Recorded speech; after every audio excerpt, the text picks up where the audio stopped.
Cranium, Mysterious Remain Death, Part 2. Chapter 6. The professor said there's a problem. Bua, who was approaching Phinya from behind, announced. She also said that if there was any urgency or if we couldn't get in touch, I was to act as I thought best. This made the other doctor turn around, looking away from the aviation officers who were recovering the wreckage of the fuselage, broken into two parts and scattered about 15 meters away. Great, then do what you think best. Phinya nodded. I've spoken to the director of the center in charge. He will coordinate with the police department and help transport the victims' remains. We're asking for 3 or 4 vehicles, and they've requested that the institute help identify the remaining bodies. No problem. I'll call to prepare the place in advance. So, we're set, Phinya stated firmly. What did you find out about the Book of the Dead we found? Buasaya asked. Have you managed to decipher it yet? Well. Phinya paused, thinking. From what I've observed, I'm not sure if it's authentic or fake. The text of the prayers written there seems to be from someone wealthy. Since the content is extensive, the hieroglyphs are elegant, clear, and organized. It must have been written by a scribe who had knowledge or studied a lot about the afterlife, which means it must have been someone well-educated for the time. Phinya explained in detail. It could have been a student, a priest, or an astrologer, someone who would certainly have a good level of education. This makes the cost of writing the Book of the Dead quite high.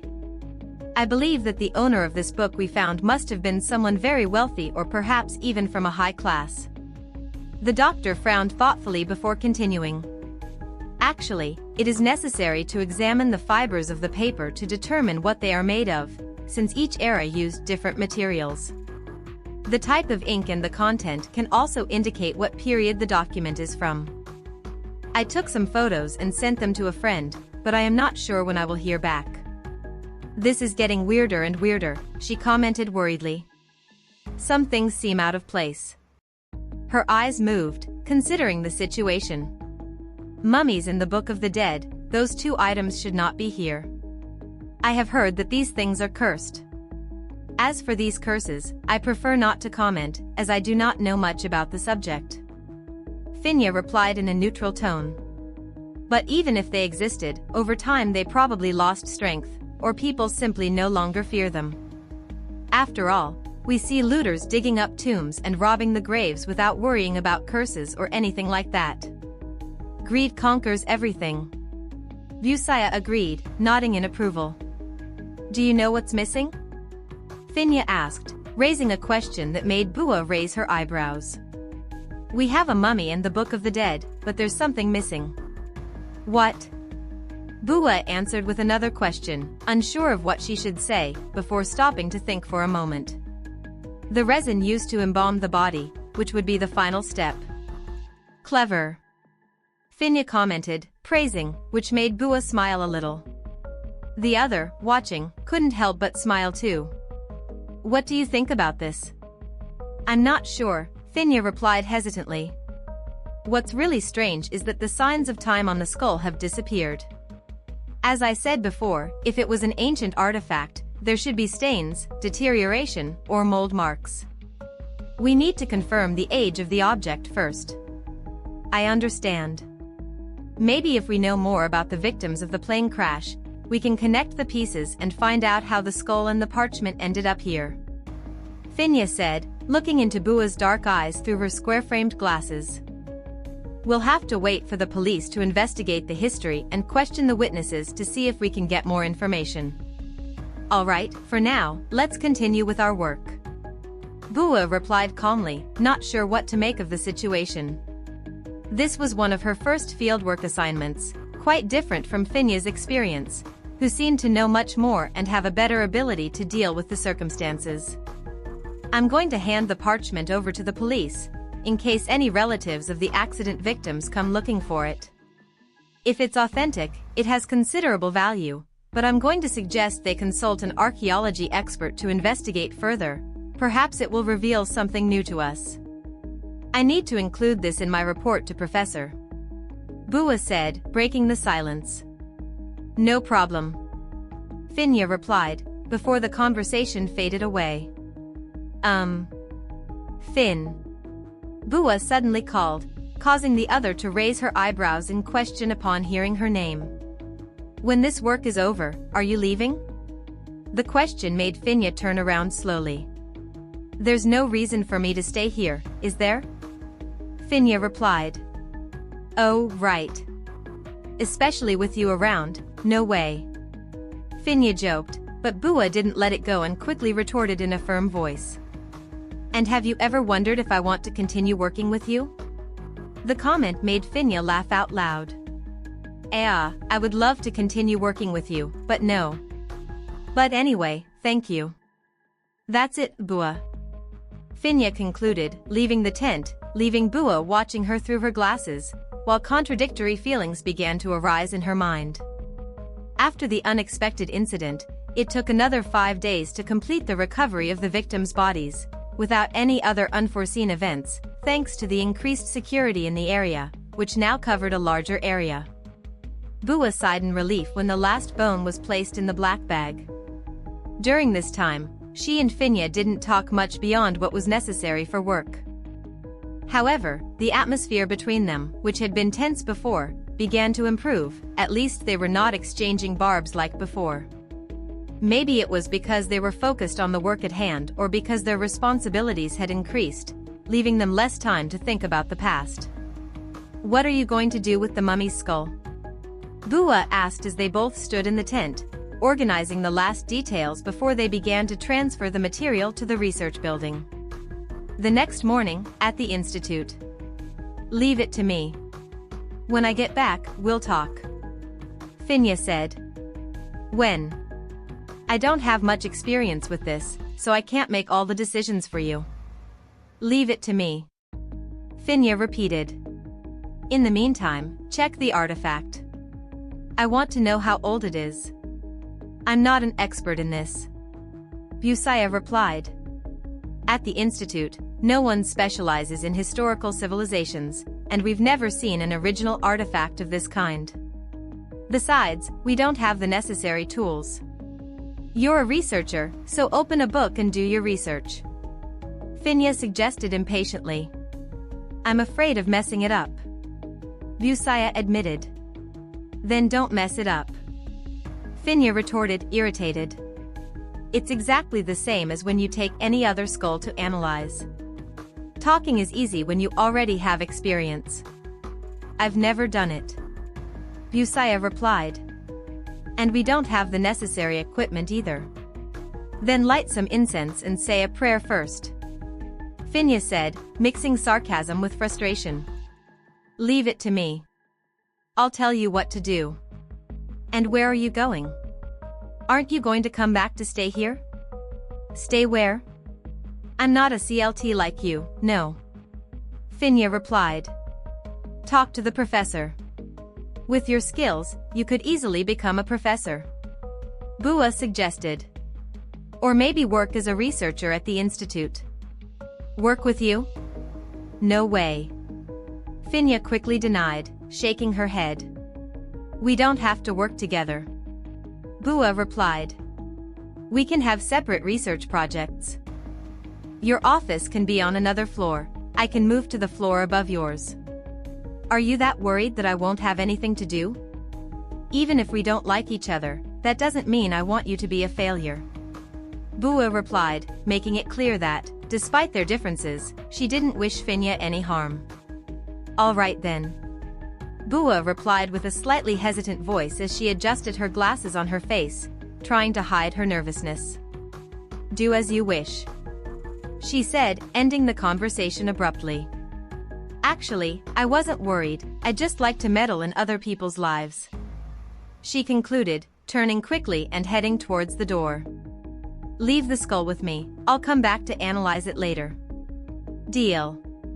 A black 7-seater SUV stopped in front of Dr. Buasaya as she waited for the Department of Aviation's transport to return to the capital. That would be her last day at the crash site, as the recovery work was finally complete. The remains of the 15 victims, although incomplete, would be taken to the Bioanthropology Research Institute for identification. As for the enigmatic mummified skull, it was carefully stored in a large bag that Bua carried over her shoulder.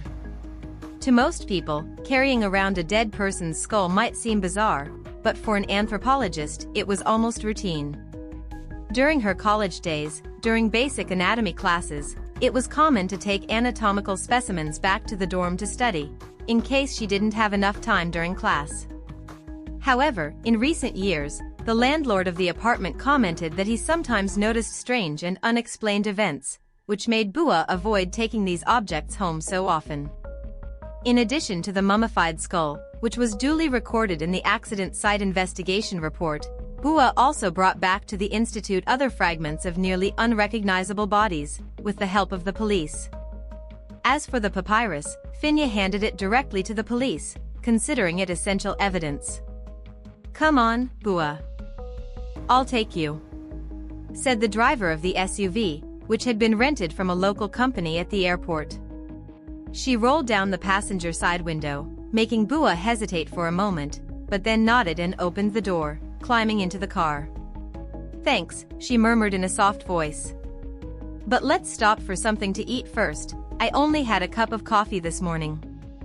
"Okay. Wake me up when we get there. I'll take a nap first.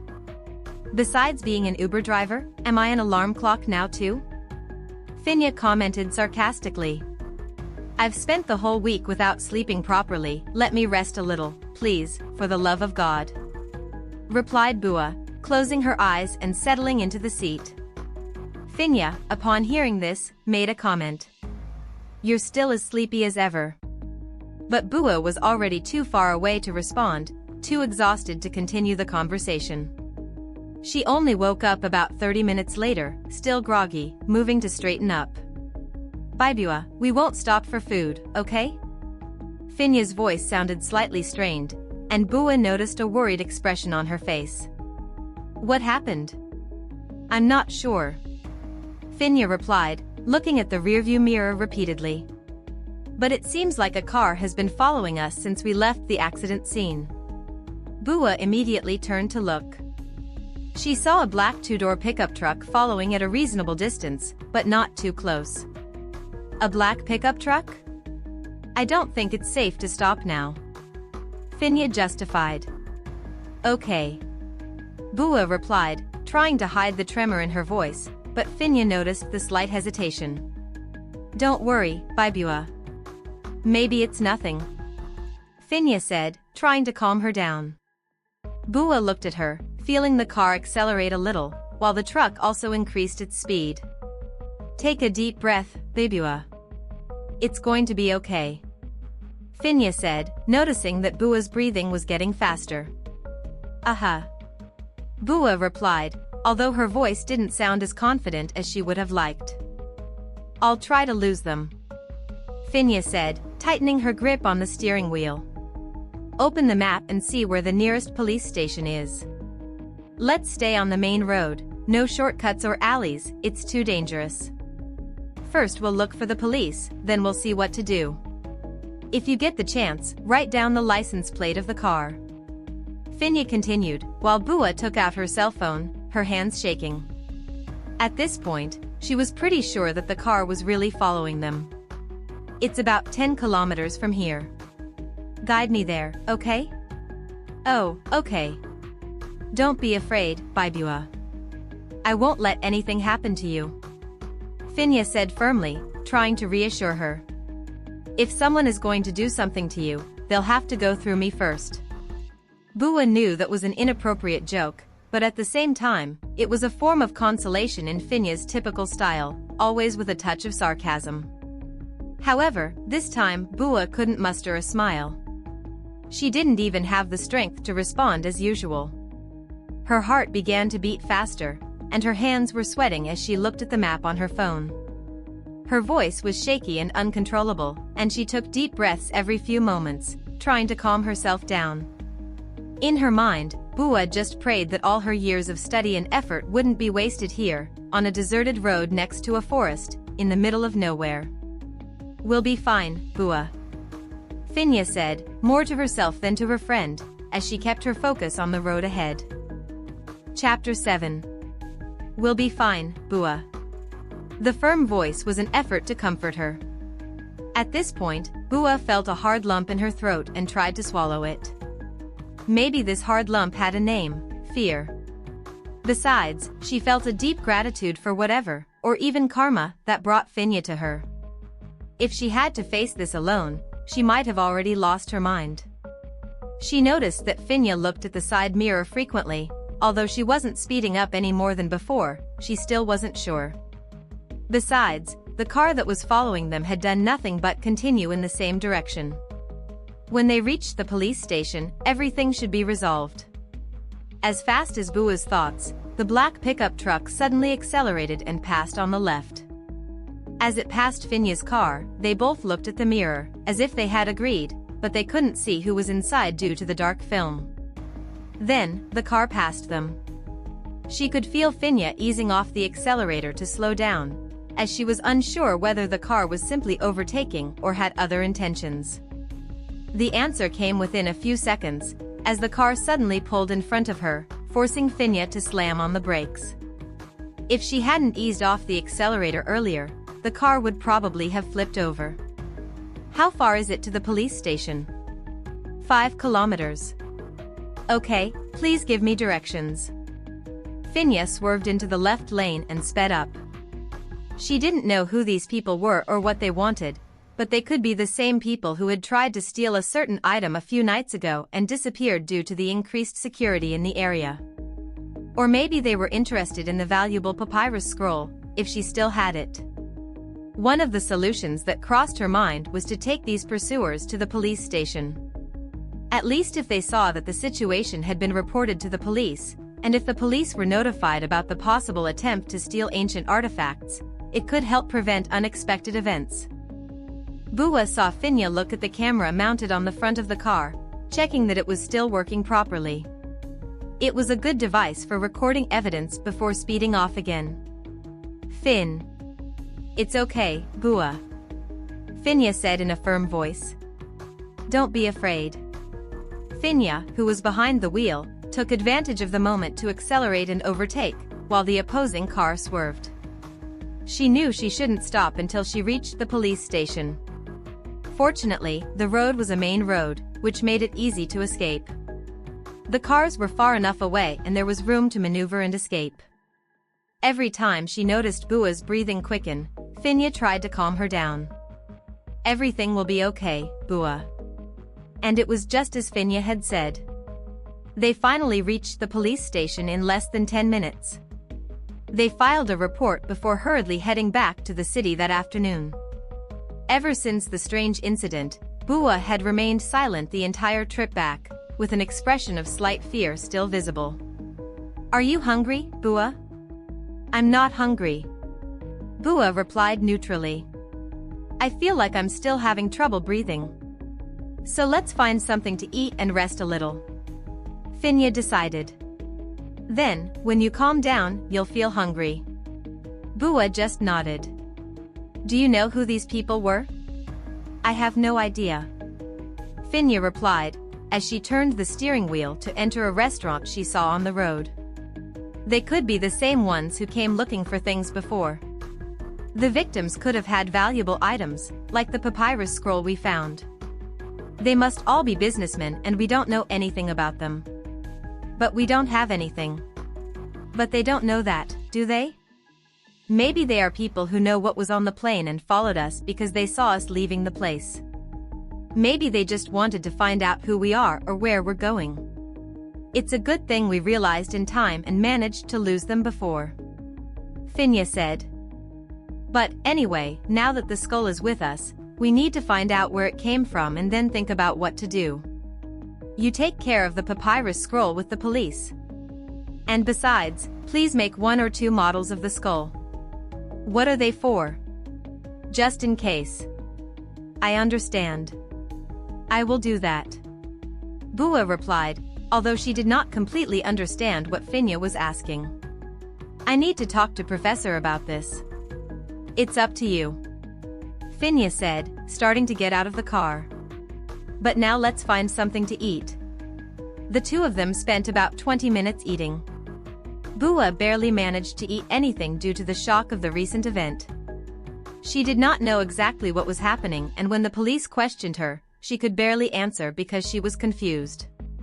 It was Phinya who provided the information for about an hour before they finished. "I will drop you off at the institute.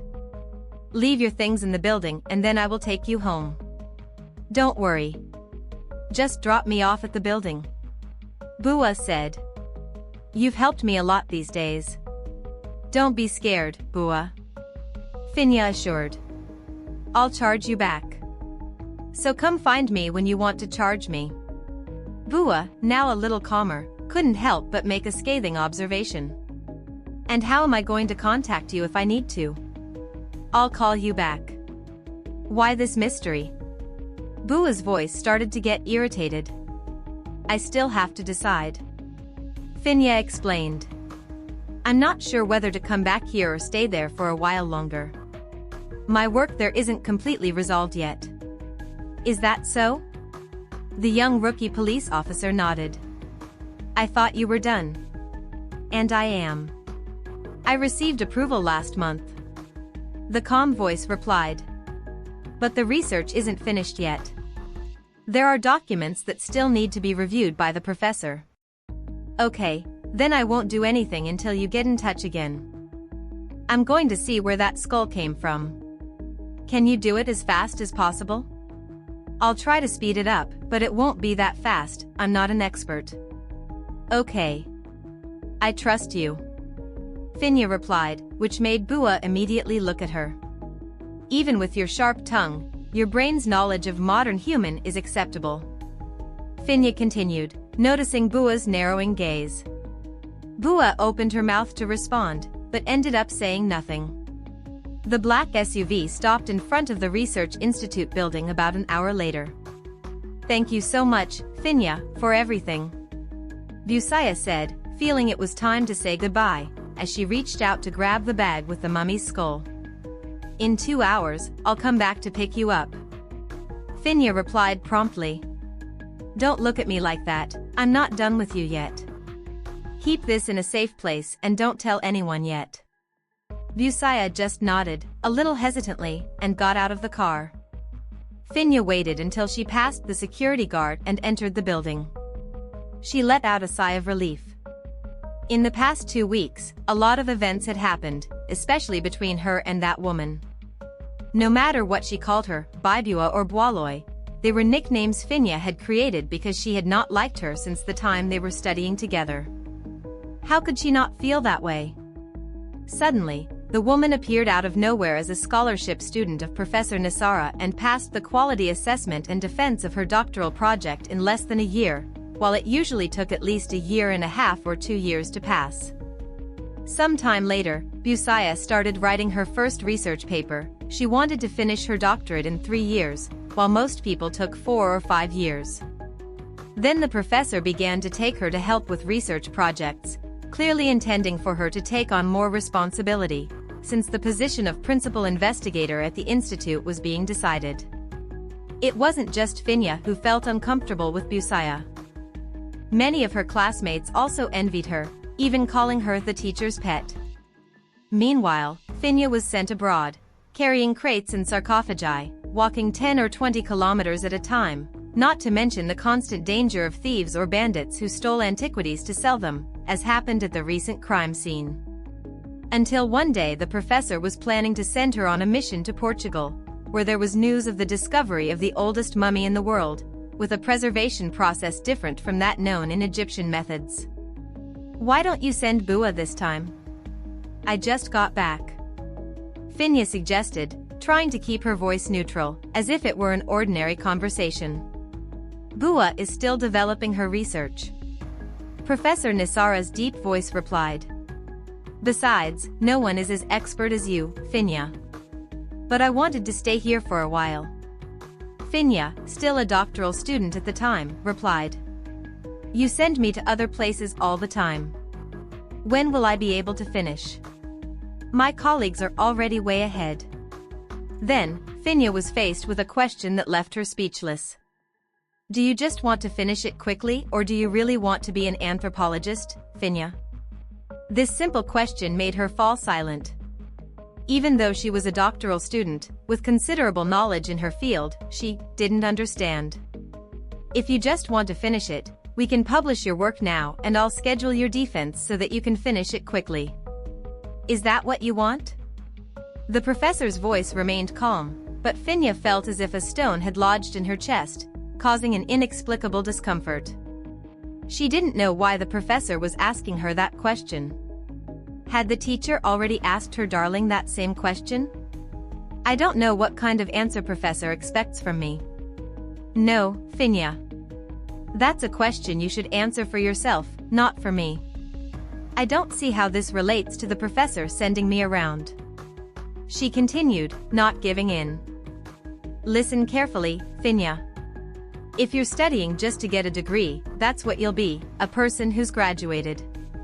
When you leave here, you can add anthropology major to your resume.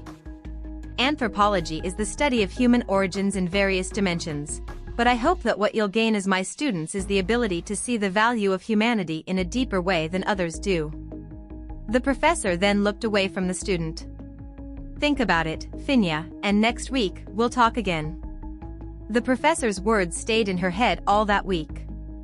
Someone with a stubborn personality like Phinya couldn't understand the purpose of that question.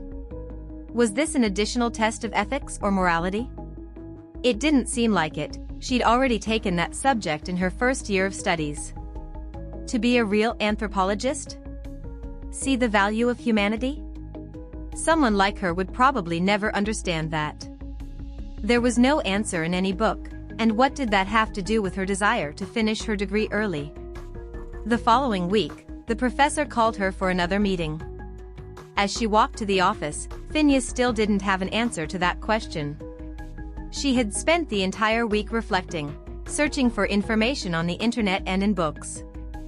However, all the answers she found were so confusing that she couldn't draw a clear conclusion.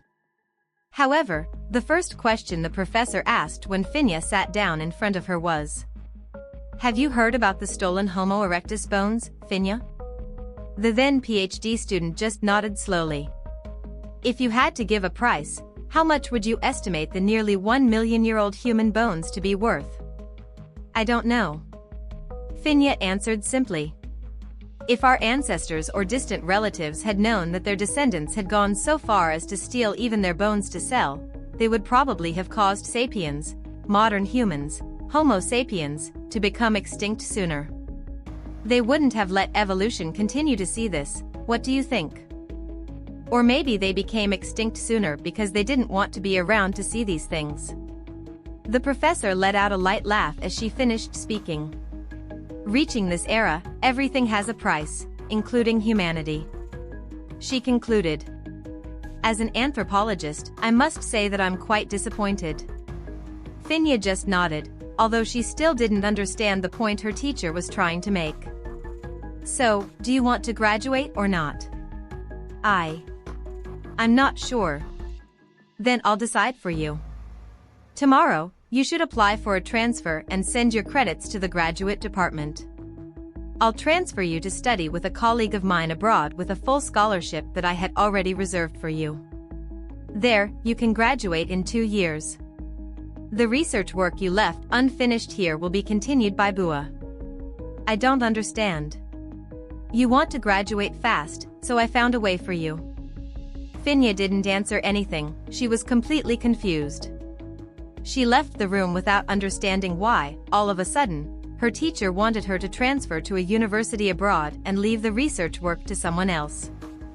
At that moment, Buasaya, who was a third-year doctoral student, crossed Finya's path in the opposite direction. Upon seeing Phinya, Bua immediately turned her back. Bye Bua. Phinya shouted, making the other turn around again. I heard that you're going to continue my research. Yes. Buasaya replied, in a calm voice. You're going to get the finished work, aren't you? I've already done half of it. The professor said that you won't be here, so I agreed to continue. Bua replied. Isn't that right? You really are the sweetheart. Phinya said in a sarcastic tone. Think what you want. Bua quickly cut the subject short. She didn't want to prolong the conversation. She didn't want to argue, she didn't want to fight. In fact, it was a good thing that the teacher had arranged a scholarship for Phinya to go study abroad. Whenever Bua arrived at the building, she felt like she was on the verge of a nervous breakdown, because every time they met, Phinya would always try to provoke her with some sarcastic comment. She never understood why Phinya had such a grudge against her, since they had hardly ever spoken. At work, they usually communicated through the professor who was her advisor or Bua's close friend, Fong. In the case of the research that Phinya was accusing Bua of stealing, it was also the professor who called Bua in and asked her to take over the project, something Bua accepted because she knew she couldn't refuse a request from the professor. Now, however, the owner of the project was there, confronting her. Maybe this was some kind of karma. Maybe Bua hadn't done enough good deeds lately. If you want it back, you can have it. It's yours, after all. I would never take something from someone without their permission. I don't want your name on my work. And I'm not interested in selling the credits of the names. In published research, the first name is the main researchers and the second and third are the collaborating researchers. I don't want your name on my work, do you hear me? Phinya said. Well, don't think I want your work. Buasaya replied. Talk to the professor directly, then. Then, let me know what you decided, or let someone else do the work. I'm really not interested in something that's yours. If the professor hadn't asked, I wouldn't have gotten involved in this. And even if the work is published, I'll have to do a purification ritual with the monks because you'll definitely come back to haunt me. Bye Bua. Enough. You want to take my work and you still have the audacity to talk to me like that. Phinya's voice was raised so high that the people around her started to come closer, but no one had the courage to intervene. Someone bring Fong to calm this down here, someone whispered in the background. Fong was Bua's close friend, who had known her since their master's degree. You're the one who's exaggerating, Phinya. Know that if the professor hadn't asked me to, I would never get involved, especially in something that's yours. It bothers me. All this drama, shouting and confusion is just a waste of time. I need to sleep. Bua replied before quickly turning to leave. You'll pay for this, bye Bua. Phinya muttered. But Bua didn't care, nor did she turn around to answer. She left there irritated, feeling even more sleep-deprived. And now, this fight only worsened her mood. The next day, Phinya handed in her resignation letter and disappeared from the university. A week later, Buasaya received a notice from the graduate school informing her that she would be investigated for academic and ethical misconduct, accused of misappropriating work. This was the height of it. It was not impossible that she would be expelled for this. Phinya had left a giant bomb for her to deal with. If she had the chance, she would certainly seek revenge. But if she never got that opportunity, she would at least wish Phinya would go far away. Chapter 8. Phinya kept her promise, picking up Buasaya by car 2 hours later. Bua soon found herself sitting in a restaurant not far from the Research Institute building. Up until that moment, she had been sitting in silence and eating peacefully. She seemed much calmer than Phinya had imagined. Haven't you recovered from shock yet, Weikong? You're quieter than usual. However, Phinya only received a nod in response. I don't know how I should feel. Buasaya replied ambiguously. Are you scared? A little. I mean, it was the first time I've ever experienced something like this. Buasaya paused, taking a deep breath to regain control. So, I really don't know how I should feel. Take a deep breath. Phinya advised. And you'll be fine. How do you deal with these things? This time, Bua was the one who asked. Or how do you accept these situations? The question made Phinya smile slightly, her eyes shining for a brief moment before quickly erasing the expression. When I first started doing fieldwork, there was a time when I was sleeping at the dig site, next to a campfire in Guatemala. Back then, we found fossils of Australopithecus, an ancient species of human. Suddenly, in the middle of the night, there was a big commotion, followed by the deafening sound of gunshots, like the ones we just heard. And what did you do? My brain was telling me to find shelter, Phinya said. But you know, at that moment, I remember being completely paralyzed, like I was completely paralyzed. All I could do was turn over on my stomach and drag myself along the ground with my arms and legs. I was so terrified that I couldn't even stand up. My breathing was labored, and after moving only a few meters, I became motionless. I thought my life would end there, in a foreign country. I only managed to survive because a friend came and dragged me to shelter. This was the first time Phinya had spoken to Bua in such a simple way, as if they really knew each other, a conversation that seemed more like an exchange of words between old friends who hadn't seen each other for a long time. You'll be fine, Buekong. Trust me, Phinya said, with a softness that Bua had never heard before. At that moment, their eyes met, Finya's eyes shining with trust, while Bua's were still full of fear. She bit her lip before nodding and looking away. When are you going back overseas? Why? Are you tired of me yet? I'm just asking, Buasaya replied. I mean, when I want to treat you to a dinner to thank you for helping me. I need to talk to them first. After that, the meal continued with few words exchanged between the two. Bua only glanced discreetly at Phinya from time to time, with a mixture of admiration and surprise. Phinya, who was usually talkative, now seemed quite calm and ordinary. In fact, Bua thought that Phinya seemed much more mature, perhaps due to the many experiences she had during her time away. So, you're not really going to come back to work here, Phinya? They've already reserved a position for me there. Phinya replied in a calm voice. But I haven't given my answer yet. What a pity, Finya's rival said. The professor would probably like you to come back to help us here. Those words made Phinya raise an eyebrow. The professor already has you. Phinya replied harshly. You saw that I'm not much of a person. Bua said. When I panic, I get completely lost. You just got scared, Bua. It was as if those words were meant to comfort Bua, something she wasn't prepared to hear, making her look directly at Phinya through her square-framed glasses. Everything will be fine. I would feel much calmer if you were helping the professor. Why would I come here just to reassure you? Phinya shook her head, letting out a smile without realizing it. No, thank you. The professor has high expectations for you, Phinya. I'm telling you this in case you didn't know. Bua said seriously. But the professor always sends me to other places and insists on not letting me finish anything. Phinya replied, not really believing what Bua had said. Look at you now. If I was the professor. Bua looked directly at Phinya. Of course. I would be proud. Those words made Finya's hand, which was holding a spoon, stop in the air for a moment. She looked up and met Bua's eyes, full of sincerity, which caused a strange feeling of gratitude in the left side of her chest. Before this, she had always wondered why classmates, seniors, and everyone around her seemed to like Bua so much. Bua seemed to be the teacher's favorite, often being called upon to help with important tasks.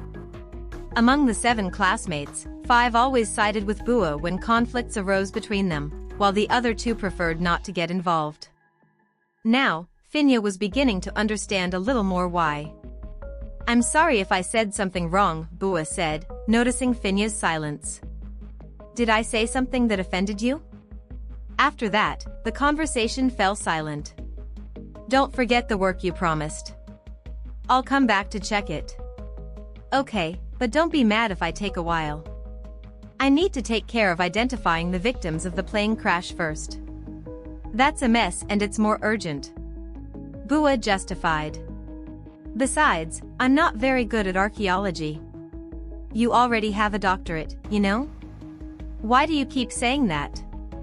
It's normal for people not to be good at everything or not to master certain areas. Your area of expertise is complaining about sleep, Walloy. That's true. Bua replied immediately. I haven't been sleeping very well lately. Does your mommy know you're working so hard? So far, I'm the only one who's graduated. Some have dropped out, others haven't passed their thesis defense yet, and Fong is still in the Netherlands. Bua mentioned, referring to another PhD student she was close to. It might take her another year or two to finish.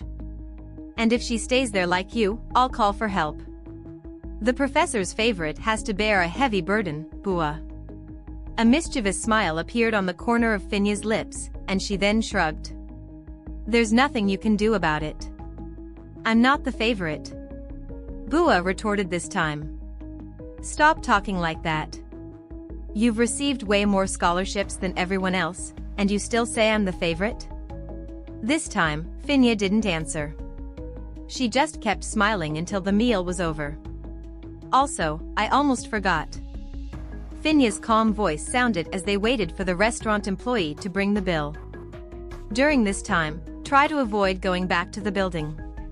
Luckily, we managed to lose whoever was following us before we got back. According to the rules, in situations like this, the names of the specialists or those involved are not disclosed. They probably don't know who we are, but it's better to be careful, you know? So you're not going to tell me what happened, but you want me to do all this? Bua asked. I'm not telling you because I don't know myself. Phinya replied. Okay. Bua nodded easily. This time, I'll just accept following you. I'm not in the mood to argue. I'd like to see you try to contradict me, Bua. So now you're going to be my mother too? Bua replied with a slight irony. You love to give orders, huh? Being the favorite is hard work, Dr. Bua. If you're not going to stay to help, you'd better keep quiet to Phinya. After dinner that night, Phinya disappeared, as if she had never been there. Bua, meanwhile, was completely absorbed in the work of identifying the victims of the plane crash, a task that came on suddenly and overwhelmed her so much that she could barely breathe, to the point of almost completely forgetting about the problematic mummified skull. Until, about a week later, she finally found some time. Bua contacted a laboratory that had the necessary equipment for dating ancient objects, since the research institute where she worked was waiting for the budget to acquire the essential instruments. In fact, she had some knowledge and experience in this area, but the problem was the lack of adequate equipment, which in this case forced her to hire the services of another laboratory to carry out the tests. However, the laboratory in question was already overloaded with other projects, which extended the deadline for dating the mummified skull. Bua was informed that the process could take about a month, but that they would do everything possible to speed it up, if possible. In addition, Bua was busy preparing the bone cleaning procedures for the next stage of identification, not to mention the classes she had to teach in place of her advisor, who was still in Panama for a technical visit, and to develop a curriculum for cooperation between the two institutions. A week after Phinya's disappearance, Professor Nisara returned from an anthropology conference abroad, but asked for about 10 days to finalize the documentation for the cooperation project. During this time, Bua took responsibility for all the tasks. How are you, Bua? Bua's advisor, a woman in her 50s with a kind face, a robust body, short hair, and wearing a dark suit and pencil skirt, asked as she called her to a meeting a week after her return to the country. I'm fine, Professor. You look tired, commented Professor Nisara, noticing her former student's exhausted look. I saw the field report you sent me by email. Thank you very much. You're welcome, Professor. Bua replied, thinking that it was something the advisor should know. And Phinya, how is she? She looks fine. She replied. From what I know, she finished. Of course she finished. She wanted to finish quickly, and I helped her with that, commented the advisor. Is there anything specific you would like to discuss with me? Actually, I wanted to inform you that I hired a new researcher, said the professor, observing her former student closely. He will help you with the classes. I would like you to focus more on your research.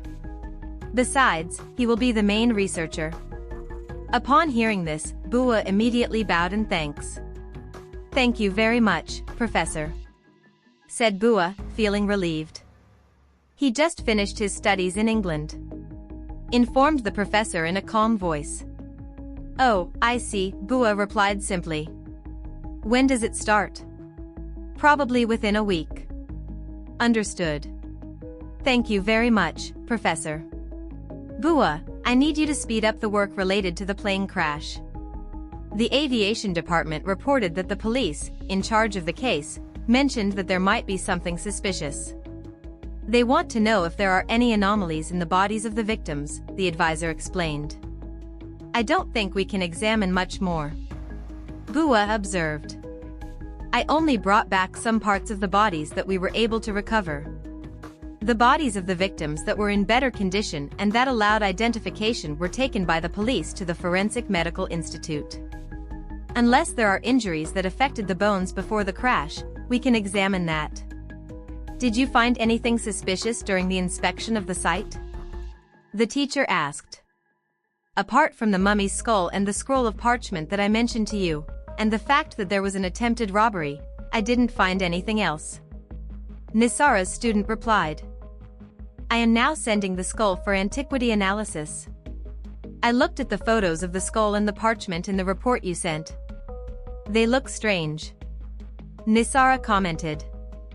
Phinya thought so too. Bua agreed. "But we can't draw conclusions without knowing the exact age. Currently, antique collectors have shown more interest in these items. I heard that prices on the black market are rising. The older and more authentic the piece, especially if it is from the early eras when traditional methods were used, the higher the value. If the pictographic text is from a time when the Book of the Dead was still restricted to the upper classes, the price may increase even more," Associate Professor Nisara observed, interested in the conversation. "Did Phinya mention anything else?" Bua shook her head negatively. "I couldn't get in touch with her." "You two are still the same," Nisara said, making Bua smile awkwardly. "I tried, Professor, but I think Phinya really isn't okay with me," Bua admitted. "I see. Well, if Phinya gets in touch with anything new, please let me know." "Of course, Professor." One night, as Buasaya was about to go to bed, a message notification popped up on the right side of her laptop screen before she could turn it off. "How's the work I asked you to do going?" A demanding message from the professor? Bua, still sleepy, squinted as she adjusted her glasses and looked at the laptop screen. It was 11:33 p.m., and she was about to go to bed, getting ready to wake up at 5 a.m. to go to the research building the next morning. But when she saw the name in the notification, Bua sighed deeply before adding the contact and starting to type a reply. "I only have one mommy who can demand me." The reply came quickly. "So you've already recovered from the shock, huh? Are you brave now? It's been almost 2 weeks."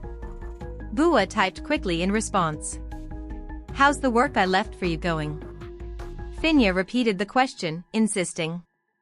"Which one?" "Between identifying the remains of the plane crash, the classes, and the research, which one do you want first?" Bua replied with a mixture of frustration and tiredness. "Bua, stop annoying me, or I'll come back and rip your head off." The message was loaded with a playful threat. "Then you better come back soon," Bua replied. "If you take any longer, not even my head will be left." Being the favorite gets tiring, doesn't it? Phinya on the other end typed with a clear irony that Bua could almost hear in her mind. "I was going to tell you, but I haven't gotten anything yet. The X-ray was installed and calibrated today. Tomorrow I'll try to use it, and then I'll send the skull to another lab to calculate the age. But it will take a while, the line there is long. I disappeared for so long and you still haven't solved this? Don't rush me." Bua, now an experienced researcher, typed quickly. "I'm doing it as fast as I can, but the work on the plane crash got in the way.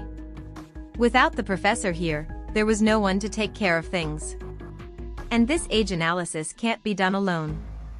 I barely had time to breathe. I only managed to start identifying the victims of the plane crash 2 days ago.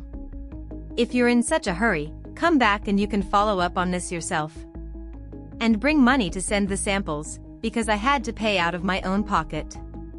They still haven't managed to release the emergency budget, and the employee who approves this just returned. Bua. Phinya's frustration was evident. I'm serious. Bua replied. If you're going to insult me, screw me. I'm going to sleep. I'll read what you sent me tomorrow morning. Good night. With that, Bua left the chat and went offline. Next time I see you, Bua, I'm going to kill you. Phinya yelled at the computer screen in frustration. The next morning, however, Phinya didn't leave any more messages than that. Since they had last had dinner together, Phinya had disappeared for 2 weeks, without giving any news. Bua didn't know if she was still in Thailand or another country, and with all the workload, she didn't have time to find out, since the two of them didn't have each other's contact information or social media. It was strange to think that they had gotten to this point. The truth is that Bua and Phinya had never been very close friends, and even now, even after everything they had been through, the sarcastic words still slipped out every now and then. It was as if they couldn't help it, even though Bua had already gotten over most of the resentment. After all, with Phinya already having finished her studies, what else could matter? Back then, Bua was just an ambitious student, but not really sure why she was trying so hard.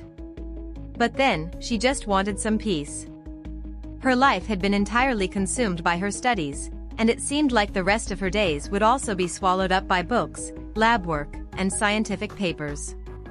Unlike Phinya, who had the opportunity to travel and see many places, Bua felt buried under a mountain of work, stuck in the same building every day, suffocating under her responsibilities.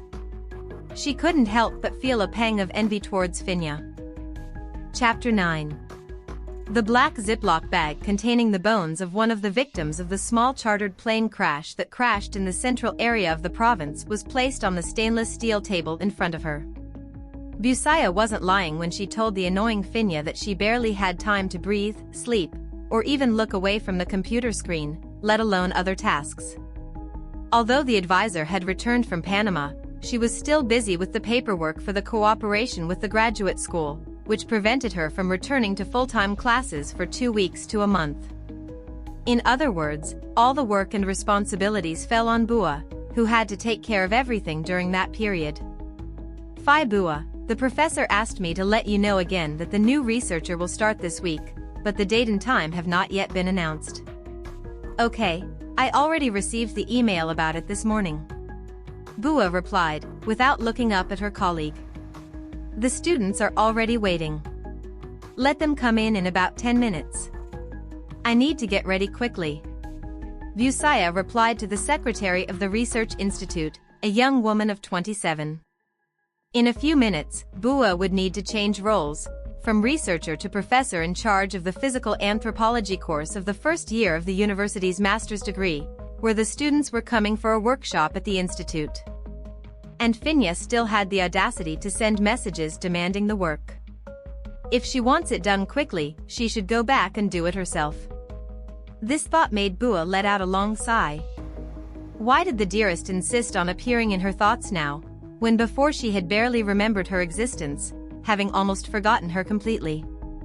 However, after the plane incident, the mysterious mummified skull and Phinya's disappearance, Bua found herself thinking about her frequently, to the point of getting irritated by it sometimes. She herself did not quite understand why, sometimes. Bua felt as if she was waiting for Phinya to return, not knowing for sure if she would decide to continue living abroad. Soon, Aeon took the 8 students to the laboratory, where Bua was already, keeping them in a separate area from the one containing the bodies of the victims of the plane crash. After 25 minutes of explaining the purpose and procedures of the workshop, Bua, now in her role as teacher, returned to her work, letting the students begin the activities as initially instructed, with Aeon supervising. She would still be stuck with these victims for quite some time. At the moment, only 2 bodies had been identified and confirmed. Meanwhile, the officials in charge were rushing to find the cause of the accident, which, according to the reports, could take a while longer, as they were still trying to locate the black box since returning from the crash site. In addition to Phinya, who was constantly on her mind, Bua also couldn't stop thinking about the problematic skull and the papyrus that accompanied it. Carefully, she placed her hands on the sternum, which still had some ribs attached, of one of the victims, slowly removing it from the zip bag before carefully placing it on the stainless steel table, along with the other bones that came in the same bag. Gently, she placed the newly removed bones in a glass display case, which was approximately 5 feet long and 2 feet high. After arranging all the bones in the display case, she retreated to the workroom, which was reserved for the staff, and brought out a round glass jar about a foot in diameter. Bua opened the lid and carefully poured the contents of the jar into the display case. Thousands of fly larvae, often used to clean bones in museums, fell into the display case. This was the safest method of removing the tissue attached to the bones while causing the least possible damage. She then let the larvae do their work, which would take about a week. Eat plenty, little animals. There's no need to rush, but it would be good if you finished soon, she said, almost as if she were talking to children. About 3 hours later, after she had finished teaching the students, the lab was empty and quiet. Bones, one after another, were placed in the glass display case, followed by the fly larvae, which would remove the dead tissue and leave the bones completely clean. Although this method took longer, it was the safest way to preserve the evidence.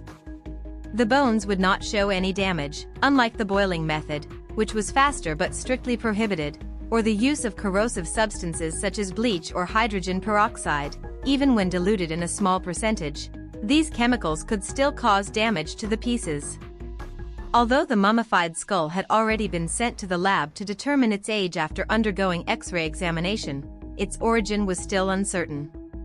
If one were to ask why someone would take an ancient relic, the body of a person who had undergone a mummification process, the answer would probably include at least 2 or 3 possibilities.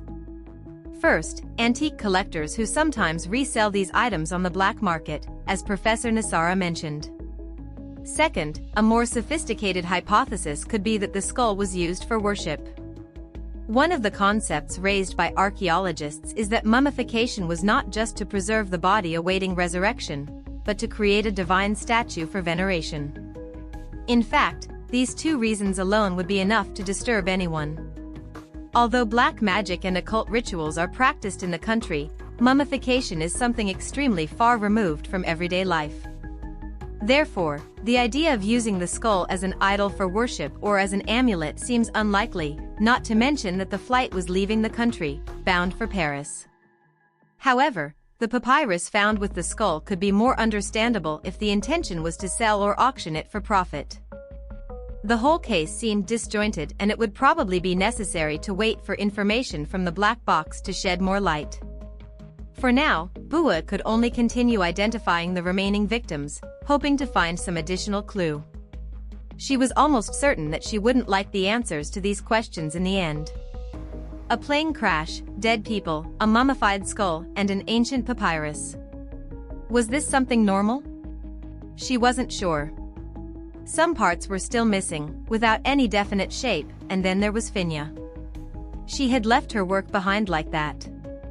If Phinya didn't come back, Bua promised herself that she would go after her and wouldn't let her have a moment of peace.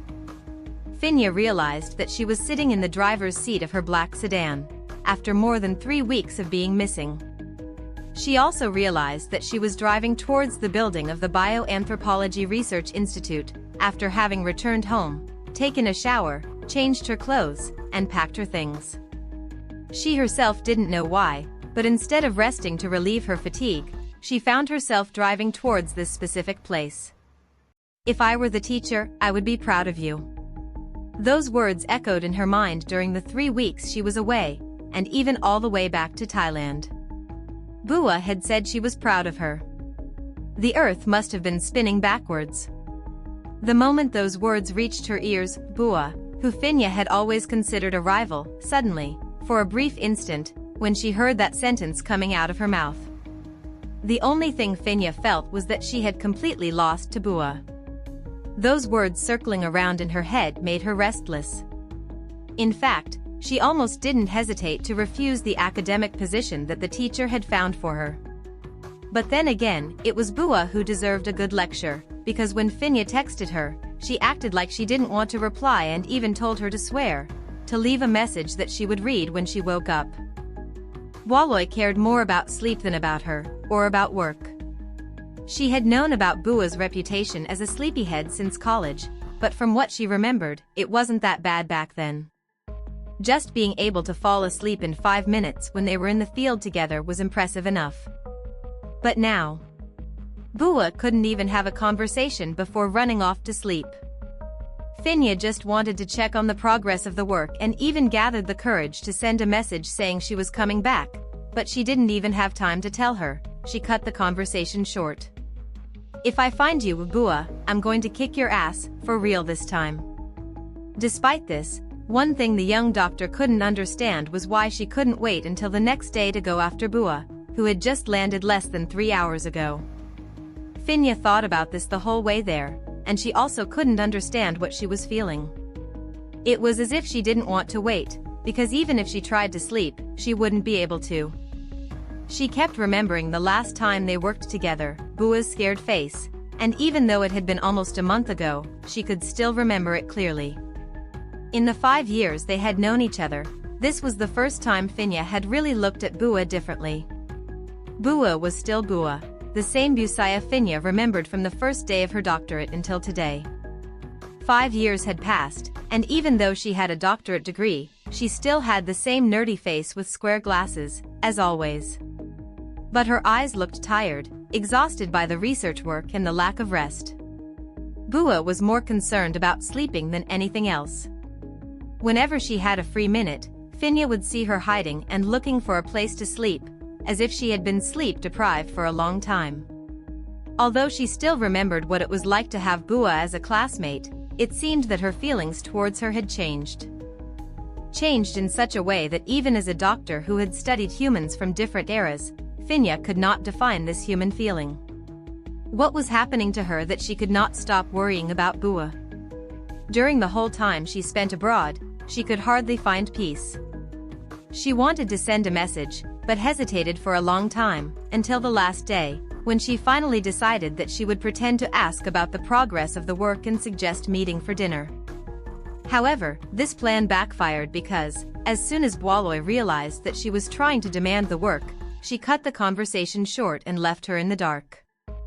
Phinya tried to convince herself that she was worried about her job, but after promptly turning down the academic position offered and deciding to return, she still wasn't quite sure why. Maybe it was because she missed home. Although, deep down, she knew that wasn't the only reason. Because every time she felt homesick, someone's face always popped into her thoughts. The more she remembered Bua's frightened look that day, the harder it was to get that image out of her head. During the more than 2 weeks she was away, she dedicated herself to finishing her doctorate and taking care of all the pending issues before returning to the country. Interestingly, even though her professor told her that she could go back there whenever she wanted, the idea of going back never crossed her mind. Phinya was sure that Professor Nisara would be happy to hear of her decision. Although anthropology wasn't a new field in Thailand, it wasn't something that generated much interest. It would be great to have another expert in the field. During the whole time she spent finishing her pending tasks, she couldn't concentrate on anything. All she wanted was to get back as soon as possible. She wanted to see Bua's irritating face and imagined that, when they saw each other, she would be surprised and start teasing like they always did with each other, and this thought made the young doctor smile without realizing it. She was determined to get revenge on Buasaya for daring to run away from her, preferring a bed to her company. If Bua didn't respond to her messages, she would look for her personally. That wasn't wrong, was it? As she thought about it, she stepped on the accelerator to increase the speed a little. In her mind, the image of the face with square-framed glasses that, before, always made her turn her face and get irritated appeared. But now, everything had completely changed. The teacher must be proud of you. Phinya, however, felt that those simple words came from Bua's own feelings, and that warmed her to the bottom of her heart. Chapter 10. Buasaya, who had spent almost half the day with the bodies of the victims, finally left the Research Institute building, exhausted.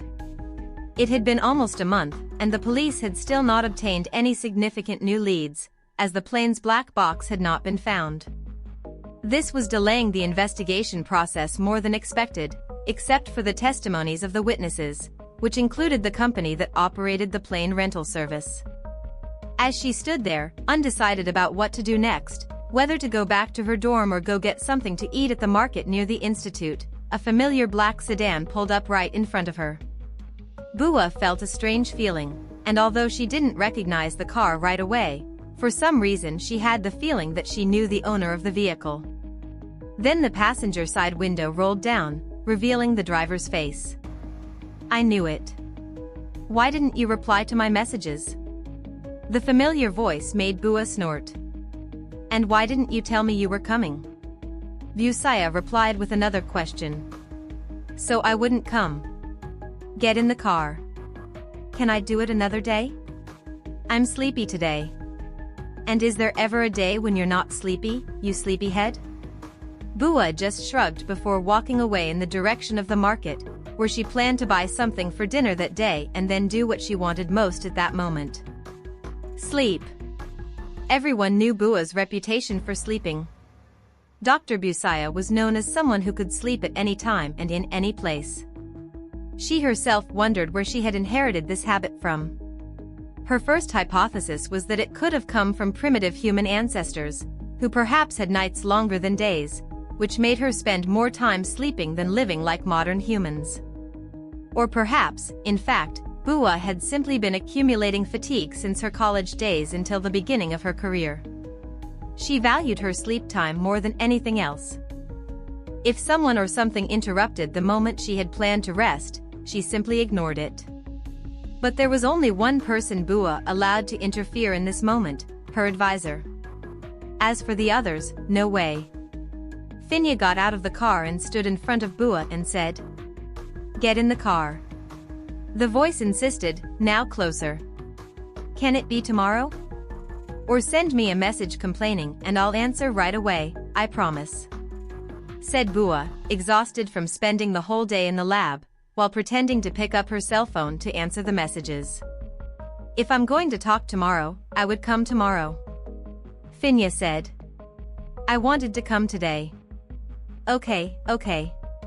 Hearing this, Bua couldn't help but respond with a slight irony. "And when did you get back?" "I just arrived, 3 hours ago."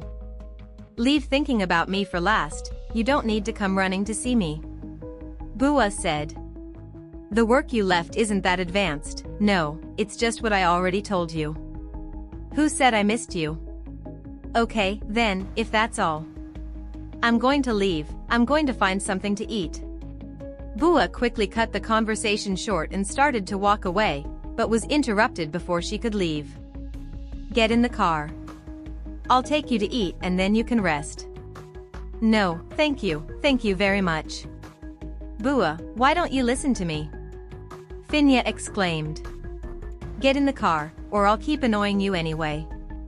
"You're not my mother, stop giving me orders." Bua grumbled, but ended up giving in, because she knew that, otherwise, Phinya wouldn't leave her alone. "How long will you stay this time?" "Why? Did you miss me only during the little time we didn't see each other?" "No, I just wanted to know if you're going to stay for 2 or 3 days to finish your work," she replied. "You're not going to put that responsibility on me, no. I wonder how you managed to survive until now, with that sharp tongue," Phinya commented as they waited for the food they had ordered. "And your mouth really is a blessing, isn't it?" Bua replied. "If you don't finish the work, I'm going to hand the skull over to the police to continue." "Bua," Phinya replied irritably. "Or you can do it yourself. I'll talk to the advisor so she can give you access to the lab and the equipment. But bring money to pay for the tests." "Bye Bua, this is important. Can you do it in a hurry, please?" No one said it's not important. Bua's voice was harsh.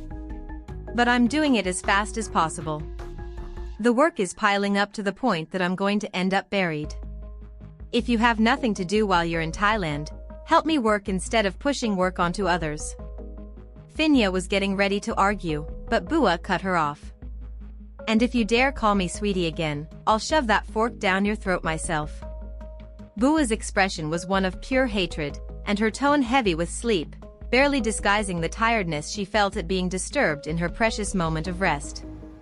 This made Phinya burst out laughing. It's not funny, and there's no need to laugh. Bua retorted, frowning. The Civil Aviation Department called you back just so you could appear pretty on the scene and then run away, leaving all the work to me? Why do you complain so much, Bualoy? Phinya teased her. Even when you're sleepy you can complain non-stop.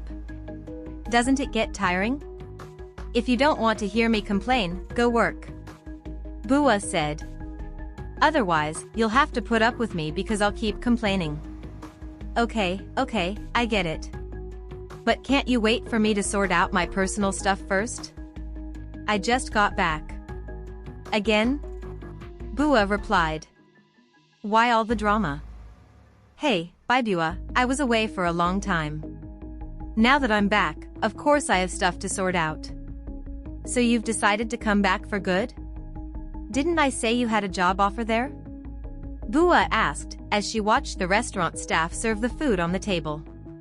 I'll be here for about 6 months and then I'll decide. Who knows, maybe I'll find something interesting here. What's an anthropologist going to do here besides being a teacher or researcher? Bua commented, leaning back in her chair and pinching her nose in a sign of tiredness before taking a sip of water. So, do you want me to help you or not? Didn't you say you were going to talk to the professor? Phinya asked. If you're going to work with the institute, the professor will definitely give you a position. Right now, I'm the only main researcher here and I need a vacation. If Dr. Phinya can help, I'll be able to travel for a while, and you'll even earn points for it. It's a win-win. I don't want any benefit, I want to irritate you. Phinya said. I won't leave you alone. So, please go back to when you hated me? Bua asked. And no one ever told you that I definitely don't like your face? Phinya replied, with a tone that made Bua feel as if she had been slapped in the face and looked away to the side. Really? Bua's voice trembled a little, trying to swallow the uncomfortable feeling. Well, and I'll remember that from now on. Bua. Phinya started to speak, but Bua didn't continue the conversation and diverted her attention to the meal in front of her, with her mind already thinking about her bed in the room. Phinya remained silent, watching her eat. For a moment, she felt a pang of guilt for the words she had said earlier, something she had never felt before during an argument. Lately, there haven't been any unusual incidents, have there? No, actually, most of the time I sleep in the building, so nothing happened. Bua replied, shrugging. After that, the two continued to eat in silence. Bua ate calmly while Phinya began to realize that something was wrong. Shortly after, a black car stopped in front of the building, not far from where they were. The institute was silent. Thank you for dinner. I hope we don't have to meet again anytime soon. After speaking, Bua started to get out of the car. Bua. Bua's hand was held by Phinya. Let me take you there. It's my apartment, I can get back by myself. Bua replied, adjusting her glasses on her nose. I need to talk to you. Can it be tomorrow? You said that after eating I could go to sleep. It'll only take a minute. Seeing the nod, she parked in front of the building and followed Bua, who walked with her head down, in silence. What is it about? I'll only give you 10 minutes. After that, I'll probably be too tired to listen to you. Bua said, as they entered the apartment and she invited Phinya to sit on the couch. Phinya started to look around the room. She was seeing Bua's apartment for the first time. The interior looked organized, as if no one spent much time there. Everything was in its place, with a large bookshelf that took up almost 2 meters of width and went all the way to the ceiling. The bookshelf was filled with books and volumes on history, world civilizations, anthropology, anatomy, and a variety of other books arranged neatly.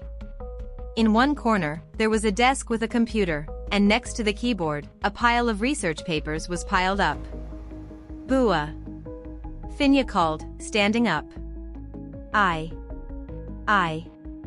This made Bua look at her with a curious expression. "Okay, stay there and think, I'll be right back." Bua then walked away, went to the kitchen, and took 2 bottles of water from the refrigerator. Then she came back and handed one to Phinya. "Here." Bua, now with a softer tone of voice, asked back. "Are you okay? Your face doesn't look so good." "It's nothing." "If it's nothing, then I'm going to sleep. The lock is automatic. Good night." Bua. Bua didn't hear and went into the room. About 15 minutes later, after taking a shower and changing her clothes, she went out again to see if Phinya had left, but Phinya was still sitting on the same sofa. "Phinya." Bua called out when she heard her name. "Is everything okay?" Bua approached with a worried expression. "I don't know." Finya's voice was full of hesitation. "Did I upset you in any way at the restaurant?" "You always upset me." "It's true. Anyway, don't worry about it," Bua said, trying to comfort her. "I assure you that I won't hate you anymore." "I'm relieved to hear that. That's how I feel when you talk to me too. So I'd rather not prolong the discussion." Bua. Finya's serious tone made Bua narrow her eyes and look at her through her rectangular glasses. "Is something wrong?" Bua approached and Phinya seemed indecisive. "Are you tired from the flight? Do you want to sleep a little before going?" Seeing that Phinya was standing still, Bua stopped in front of her, timidly raised her hand and brought her fingertips close to Finya's face. The moment her fingertips touched Finya's cheek, she quickly withdrew her hand, afraid of what Phinya might do. While Phinya remained silent, Bua approached and gently placed her hand on the right side of Finya's face. "Are you okay? Are you feeling sick?" "Ever since I came back, I've been feeling strange." Phinya raised her left hand and placed it on Bua's. "So strange." What seemed strangest was that when she came back, even when Phinya spoke to Bua rudely, as she usually did, she felt as if she was being slapped in the face. During her time abroad, she had often wanted to send a message to Bua, typing and deleting it several times, until she decided not to send it. She only contacted her recently, using work as an excuse. It was even more painful to see that Bua didn't seem to care at all, and even had the audacity to ask her to leave a message before going to bed. In truth, Phinya shouldn't feel anything. She shouldn't feel pain. However, deep down, it felt different, as if a new feeling was emerging, something that even she couldn't define. She should hate Bua like she always did. Her mind told her so, but a part of her heart was beginning to disagree. And it was unbelievable that, after only 3 hours of arriving, she went to Bua almost without thinking. That's what Phinya found strange. Too strange for her. "If you don't explain what strange means, I won't be able to help you, Phinya. Actually, I ran here because I wanted to talk to you. I think you're sleepy." Bua concluded with the authority of a sleep specialist. "Come, rest.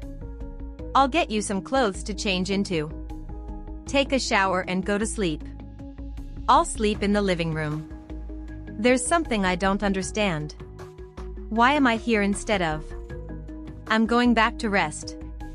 "You're really strange," Bua replied, without giving a clear answer. "How can I know what's happening to you?" The whole way driving, I wondered why. Phinya tilted her head down. "Why am I feeling this way? I wonder what's happening to me." She leaned her forehead against Bua's, almost touching her nose to Bua's. "I wonder why, even during the whole time I was there, I only thought about being here." Phinya. "During the 5 years we've known each other, I've always wondered why the people around you seem to admire you so much. Everyone around you has always supported you. Bua could barely hear what Phinya was saying at that moment. All she could see were Finya's lips approaching, and more importantly, she didn't back away. Bua should have pulled away, but instead, her lips moved towards Phinya. If you want to know, you might have to open your heart to me. Is that so, Dr. Bua? It might be so, Dr. Phinya. Then, the last feeling Bua experienced before closing her eyes was the soft touch of Finya's lips against hers. The drowsiness she felt instantly disappeared, and her mind seemed to explode at that moment. It was frustrating that she hadn't thought to refuse to move away from Phinya. I must have fallen asleep without realizing it, and now I'm dreaming. Part 2 end. To be continued. Thank you for spending your time with us. New videos every day at 9 p.m. Don't forget to like and subscribe for the newest videos. See ya!